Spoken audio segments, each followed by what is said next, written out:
Big பாஸோட season 9 நேற்று start ஆயிருக்கு. இப்போ வரைக்கும் பிக் பாஸ் சீசன் 1லேருந்து 8 வரைக்கும் நிறைய பேர் வந்து அதோட ரெகுலர் ஆடியன்ஸாக இருப்பாங்க. ஆனால் இந்த சீசனோட ஃபர்ஸ்ட் எபிசோட பார்க்கும்போதே என்ன தோணுதுன்னா, இதை பார்க்கலாமா வேணாமா அப்படின்னு தான் தோணுது.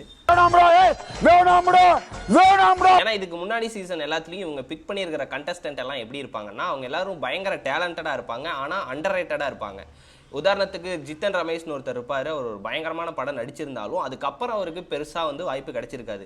அண்ட் டைட்டில் வின்னரான முகின் ராவையே நம்ம எடுத்துக்கிட்டாலும் இதுக்கு முன்னாடி அவர் ஆல்பம் சாங்கு அந்த மாதிரி நிறைய கவர் சாங்ஸ்லாம் பண்ணியிருப்பார். அதுக்கப்புறம் இந்த மாதிரி ஒரு வாய்ப்பு கிடைச்சதுக்கப்புறம் இதை கரெக்டாக யூஸ் பண்ணி டைட்டில் வின்னர் ஆயிருப்பார். யாராவது ஒரு காமன் ஆடியன்ஸ் இதை பார்க்கும்போது எப்படி தோணுன்னா, சரி நம்மளும் இந்த ஒரு ஐடியாவை ஃபாலோ பண்ணுவோம், பாட்டு எழுதுவோம், நிறையா பாடுவோம், அதுக்கப்புறம் நமக்கு இந்த மாதிரி ஏதாவது ஒரு சான்ஸ் கிடைக்கும் போது நம்ம அதை யூஸ் பண்ணிக்க ட்ரை பண்ணுவோம் அப்படின்னு தோணும்.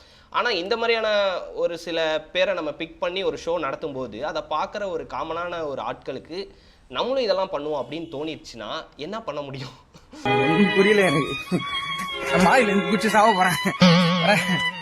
ஏன்னா ஆல்ரெடியே இதெல்லாம் பண்ணாதான் ஃபேமஸ் ஆக முடியும் போல இருக்குதுன்னு சொல்லிட்டு நிறைய பேர் என்னென்னமோ பண்ணிட்டு இருக்கும்போது இப்போ அதெல்லாம் கரெக்டு தான் அப்படின்ற மாதிரி ஒரு ஷோலேயே இதை பண்ணும்போது, அதுவும் இவ்வளோ பெரிய ஒரு ஷோவில் பண்ணும்போது ஆப்வியஸாக அதை நிறைய பேர் ஃபாலோ பண்ணுவாங்க. இந்த மாதிரி பிக் பண்ணது என்னை பொறுத்த வரையும் தப்பாக தான் தோணுது. ஏன்னா ஒரு கரெக்டான ஆளை பிக் பண்ணி அவனோட அண்டர் ரேட்டடான பர்ஃபார்மன்ஸை வெளியே கொண்டு வரதுக்கு ஒரு லைவ் ஷோ நடத்தும் போது அதை நம்ம பார்க்கும்போது நமக்கு இன்ஸ்பிரேஷன் ஆகும், நம்மளும் இந்த மாதிரியான விஷயங்கள்லாம் பண்ணுவோம்னு தோணும். யாரெல்லாம் நம்ம இன்ஸ்டாகிராமை பார்க்கும்போதே ஸ்கிப் பண்ணிட்டு போவோமோ அவங்க எல்லாத்தையுமே வச்சு மெயின் ஒரு ஷோவே நடத்துகிறாங்க. 105 நாளுக்கு வந்து நம்ம ஸ்கிப்பெல்லாம் பண்ண முடியாது, அவங்கள தான் பார்த்தாகணும். நம்மளே அதை ஸ்கிப் பண்ணணும்னு நினச்சாலும் சுற்றி இருக்கவங்க பிக் பாஸ் பாத்தியான்னு கேட்க நீ என்னடா சொல்கிறத நான் போய் பார்க்குறேன்டா அப்படின்ற நமக்கு மைண்ட் செட் ஆகி கண்டிப்பாக நம்மளும் பார்க்க ஆரம்பிச்சிருவோம். நம்மளும் புலம்பி எந்த பிரயோஜனமும் இல்லை. ஏன்னா இது எதையுமே அவங்க கண்டுக்க போகிறது கிடையாது. சீசன் ஆரம்பிச்சிட்டாங்க, இதான் சீசன் 9, இவங்க தான் கண்டஸ்டன்ட்னு சொல்லி ஒருத்தவங்களை ஃபிக்ஸ் பண்ணிட்டாங்க.